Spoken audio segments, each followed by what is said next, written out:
Ladies and gentlemen, how you all doing? This is Conor.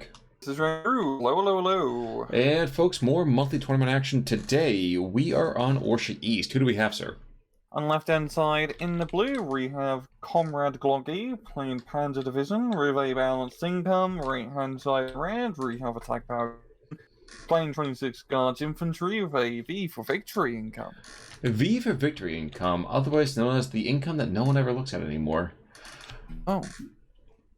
Which actually That's a shame. Yeah, which I was gonna say actually has me kind of curious about this. It feels like someone was trying to play Juggernaut, except not Juggernaut. That's like pay the bill somewhere. True, that's true. Now we're gonna see 75 mil face up against a 45 mil. Both these guys basically just kind of saying, okay, we're ready for a wet noodle contest. And then the Lati says, no, these are my kills. So it just starts 86ing everyone out of this. But you gotta love the Panssari division, because this is the true Panzer division. There's more tanks in this division, I feel like, than 2 or 3 German divisions by themselves. Yeah, they have a lot of tanks. Just don't look at the quality of them, but they are. It's a metal box with a machine gun and a cannon. It's good enough. That counts, right? I mean, that works. don't pay attention to the man behind going brrrr. They got like spokes in the wheels. Blenheim Bomber coming into the northern side, looking to take out that 76-2, which is good because up to the northern side, there's also a bunch of share nodes being very, very aggressive, which is embarrassing to see. But just the sheer rate of numbers here should probably be enough to deal with that machine gun team, and he is going to probably make it to that farm set, as that 1-pack 40 won't be enough to hold that entire front by himself. And the center's actually, I mean, both sides went pretty hot, but no one's really made any plays. It's actually pretty even Steven, like right down in the center. Well, down south actually would have been some mortar play from the Finns, but unfortunately for them, those lovely little 50 mil knee mortars getting taken out actually by the Latis. This is so bananas. Anti-tank rifle, sure that they're also anti-infantry. Yeah, very, very strange. Now, they're going to be engaged by Chernos, and watch them take out the Chernos. But no, okay, never mind. And never mind. Finns, in the meantime, going to be dropping some smoke and dropping some fire, first at the guards, and then trying to cover the retreat of their troops.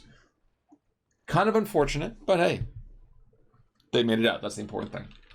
Yeah, both sides really just, inflicting a lot of casualties on one another, but not really gaining a whole lot of territory. I've seen attack power follow up the center of the KV and the ZSU M15 and some more infantry. It definitely feels like he's just going for more of the, just get the spam dudes out, the Chernos, the just basic dudes, and then just bring up the fire support to back him up. So it's going to be very important for him to keep out fire support alive.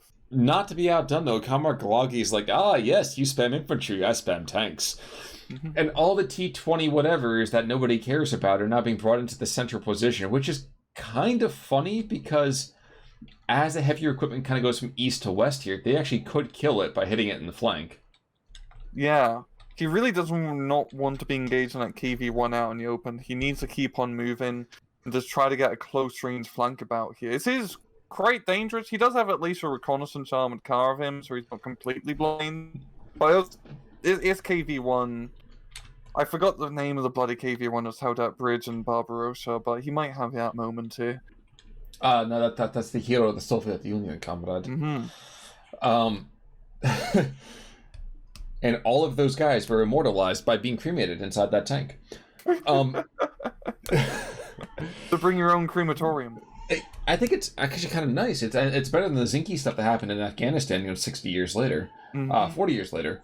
And the KV-1s now, they are, for some reason, still aggressing over the open territory, and one by one are being sent back home in their own private pyre, let's call it. Yeah. Armored post did not go right out for Glogi. Like, once again, the Finns, especially for that cheap tank spam, can't be engaging against, I'd say, proper tanks, but the KV-1 is a little bit outdated by his time period. But really, any sort of tanks, you need to be using them where the enemy doesn't have tanks. That's true. That's true. ATKPWRGaming gets up 13-11. And I think a consequence of that is really just some of the northern push. The Chernos just kind of win by default, which is among the kind of scarier ways to kind of win something. It's like, oh yes, he's my friend by default. But the Jakari's kind of pushing back. SG-43, I was going to kind of shove him a little bit for the moment. But I dare say this is the beginning of the end for the Chernos on the northern side. Yeah, it does have that fire support out and operational. I like he has the gladiator flying around with those eyes in the air. And also the ISU-152 definitely quite a bit of a powerhouse here. He just needs to bring up some more infantry, a little bit more fire support, and he should be able to deal with it. Because like you said, there's really not a whole lot here apart from Cherno. No, there is not. Kind of amusing. There is actually one T-26 that survived the journey. And he's going to die. Don't get me wrong. But for the moment, little plucky guy is going to try to engage a guard squad. You little rascal, you. And what had been an attack of cavalry tanks has now kind of turned into like that charge by the Mongolians back in the Eastern Front. Like, it's not pretty. No, not at all. And really, Glogi's position up, or not up north, but in the center is not looking great. He's taken a lot of casualties here, and attack power is definitely traded effectively. He has much more dudes on the field, and now it's really his time to shine and try to make a push happen in the center. Or down south. I mean, down south there are those 50mm mortars. There's even that Silka 76 there. But I feel like you could get away with nothing else consolidating your hold on that one flag. Yeah, just holding the forest. I mean, the tanks can't really go in there. It's going to be a bit too dangerous here. Black Power's in a very good position all over to just try to make something offensive happen. And he might as well do that now while he's still in A phase, because come B phase, he's just going to have to hold until relief. But relief will come. And that's without any kind of medical intervention. I mean, C phase is going to be competitive easily to Glogi's kind of income. And I would argue in C phase he would get a hefty number of guards, so why the heck not? He just needs to get a decent little lead and decent geographical position, especially down south. If he can just hold that forest once again, open field, killing field, blah blah blah, easy to defend with low income. But he just can't clear it out because he just does not have, you know, the pure troop quality yet. I mean, those Lati dudes are coming in, they have those natural charges and just proving to be a bit of a havoc. They are a bit of a hassle here, but I feel like I'm surprised that they have lasted this long. I really am. You see right about now, the Cherno's like, haha, they're pinned down. Now's the time to strike. And fearlessly, they charge into the fray. In JU-87, there's no anti-air in the field, is there? Absolutely not. Oh, this is ZSU. Oh, no, you're right. Okay. Yeah, JU-87 may not make it out of here alive then. Certainly possible, but not likely. I think he might get the bombs off, but that's about it. He's stressing.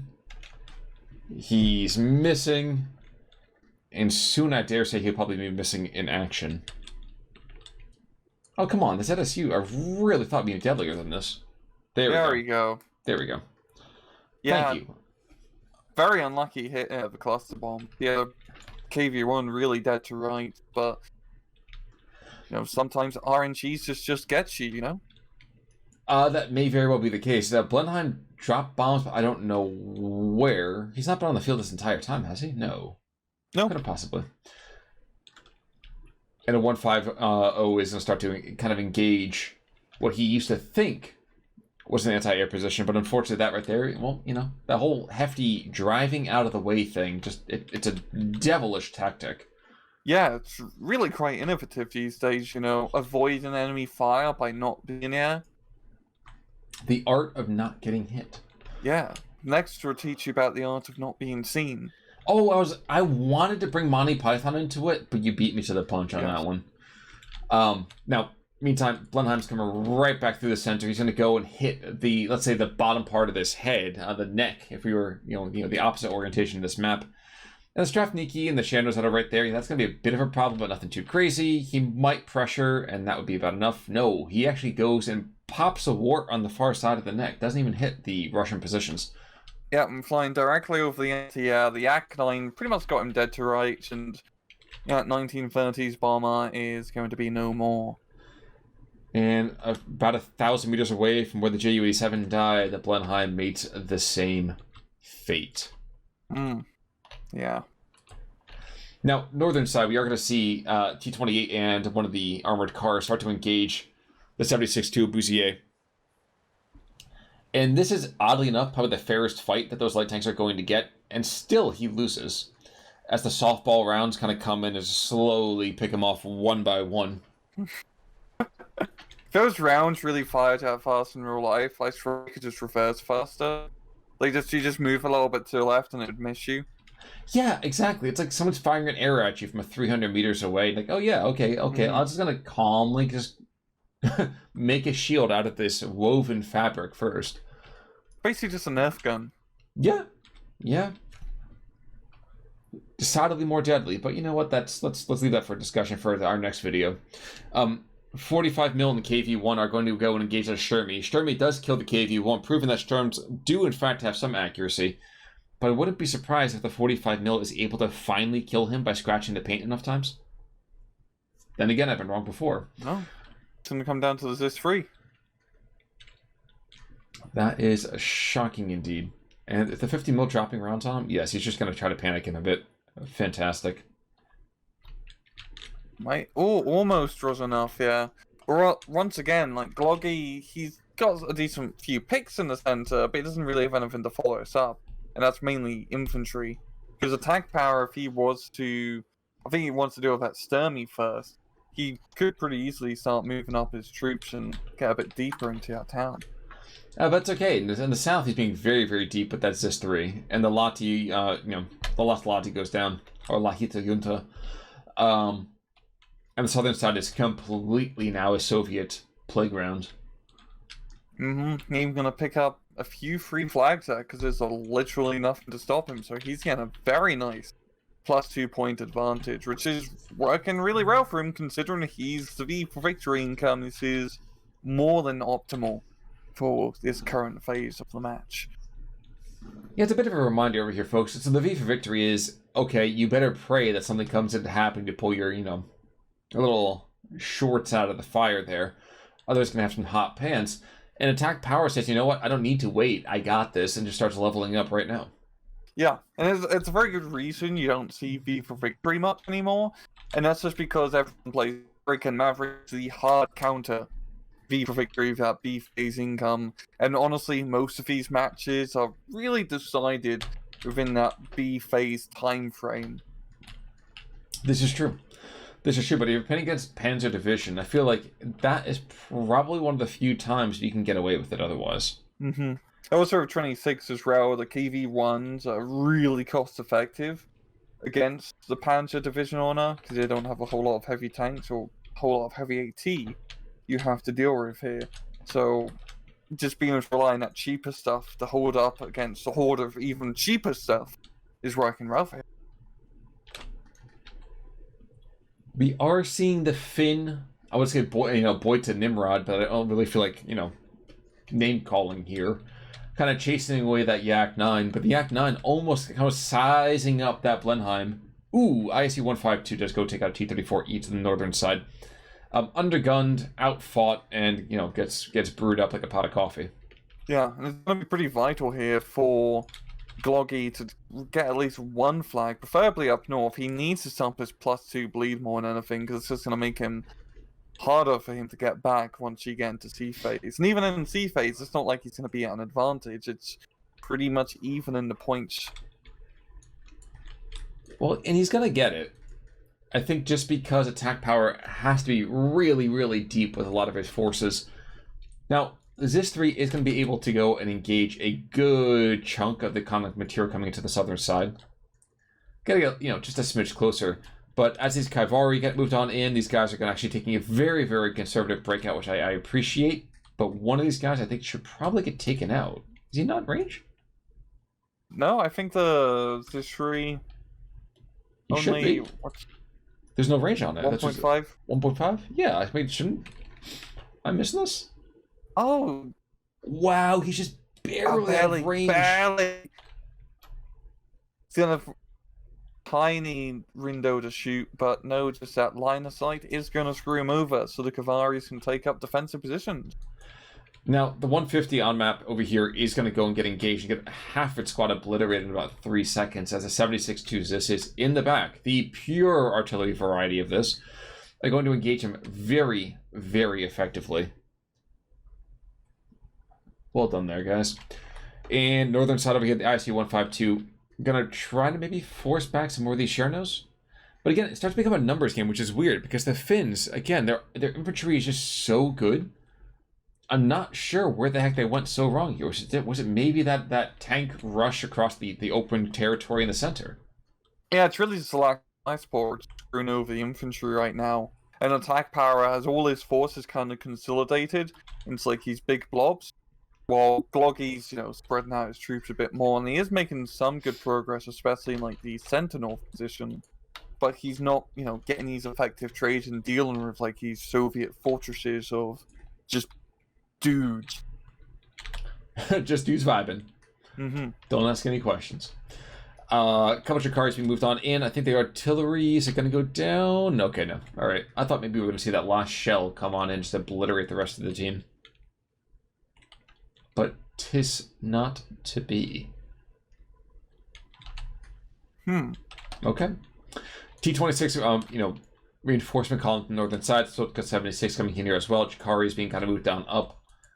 And we're seeing even that 50 mil mortar is trying to throw down some smoke, which I find plucky and a very, very unique way of going after this. In fact, honestly, this might be the best use of mortar tube play we've seen all week.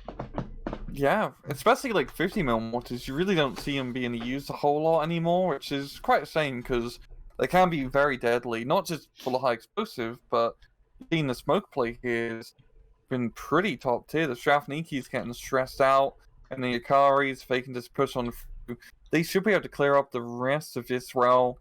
We'll see what the Sturmoviki has in store for them. True. By the way, down south, T-34E comes on in and takes out the BT-42 that was coming on as well. Or was it maybe the M42? Maybe the 45 mil picked him off, but regardless, we are going to see down south that kind of attempt to retake that position is, well, completely dead here. And the Jakari, in the meantime, back in that town, where they're being pushed back, and probably forced to surrender with that. Yep, there we go. Yeah. So Maviki's holding the line, because what's, better than one flamethrower in two?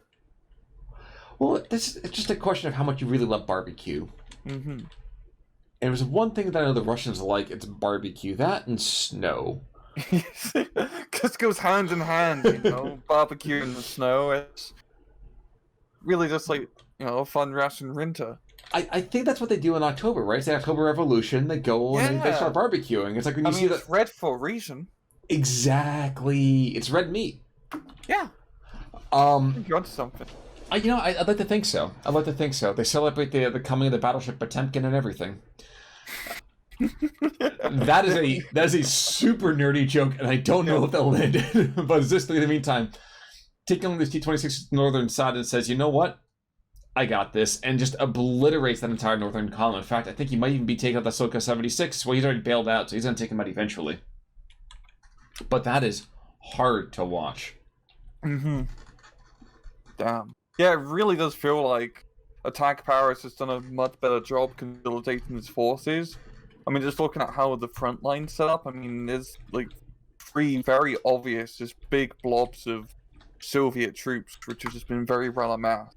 And Glogi, just looking at his front line, it's very just scattered now. Like, he has not been able to trade efficiently, and it's going to be hard for him to catch that point. I think the term I was going to use was sparse, but I think that what you were saying over here has a lot of value. And unfortunately, I think the other thing about this is that while trading is always the end result, is that you want to be bartering the forces of your troops that much more effectively. I feel like there was almost too much of an effort being utilized here on that kind of light vehicle play, which you can get away with if you have infantry walking point. And we didn't for a whole lot of this. Yeah, like, you have the God Vision and all of that, but if you did that light vehicle play up north, It probably would have ran a little bit better, and it also plays off better once you make the initial breakthrough, because you can kind of just use all these forests and weird little locations as, you know, good staging points and ambush points for those T-26s and T-28s. Agreed. Agreed. BF-109 might be able to pull a kill before it gets stressed out. Of course, the Yak might just get on his tail. He's actually totally getting on his tail, and the Elu's going to get out just in time. And this piece of me that's wondering, V for victory, I'm wondering if we're going to start kind of flashing that here. Because I don't know how the Finns are going to stop this. We have a big reinforcement column coming here in the central position. 150 being dropped in the back. 5 squads of infantry being rushed on forwards. I feel like this is that dice throw that we're always talking about. When you're like, things are turning against us. How can I pull this back?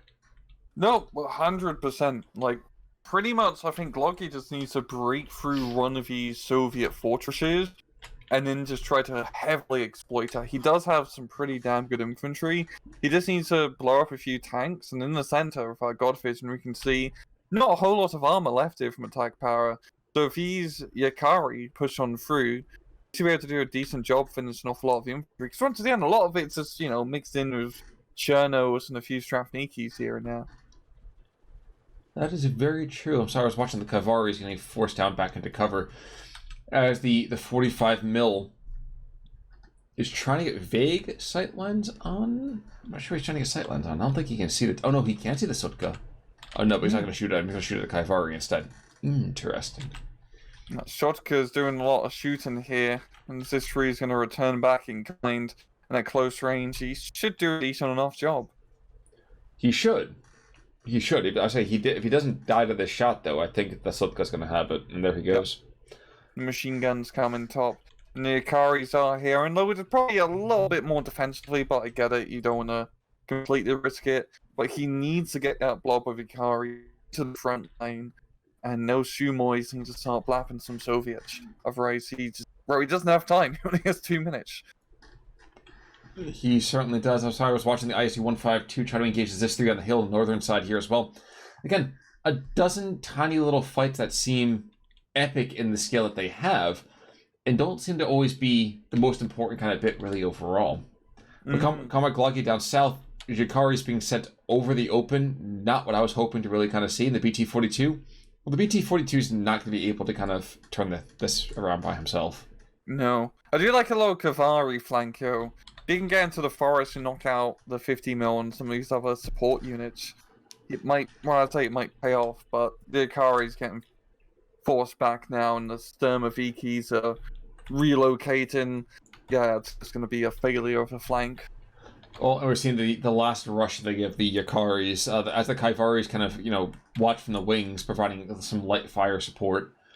And while the Yakaris will be able to be aggressive, they won't take ground quick enough. Nope. Nope. They're going to get forced back rather quickly, and we're already seeing a huge heap of reinforcements specifically just for the southern side, and that's really going to shut down any more maneuvers, yeah. Very, very true. Now, I know we have about 50 seconds over here, I think, as the match kind of gets itself to a close. You know how I feel about Chernos. I will say that Chernos probably did the best they've done in a while by just kind of walking along that northern position, but I think that was kind of helped out by Glogi's, I think, overcommitment over here in the center.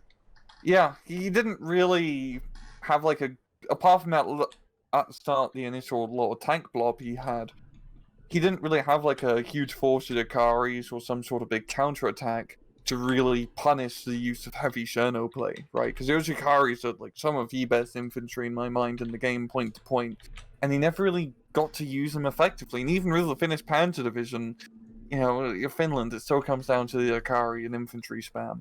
Yeah. Which is kind of a shame, because the Sturmies are always so kind of, they're really, really fire support vehicles. So just think that as the Finns, you depend on them so much as being kind of your frontline tanks, and you can't do that. Mm-hmm. Not in the long term. But you see over there, GG, well done over here to ATKPWRGaming. Glogi kind of gets, not destroyed, but definitely takes a fair few kills on this one. Yep. And looking at the kills here, 45 mil. Yeah. That 45 mils all over doing decent. This 3 as well, it really came down to the anti-tank gun. But that's the thing, isn't it? Is that the ZIS-3 for sure is a deadly, deadly anti-tank gun, especially versus anything that was before, what, 1943 or so. Which is every Finn. I'm sorry? Mm-hmm. Yeah, and losses is nothing really, apart from the ISU. Yeah, exactly. Exactly. When the Soviet killing machine is the worst, is a boy to Soviet machine, things are kind of dire. Yep. Any final thoughts, though, sir? No. Well, folks, in that case, then, until next time, I'm Conalwork. I'm Angru. Take it easy.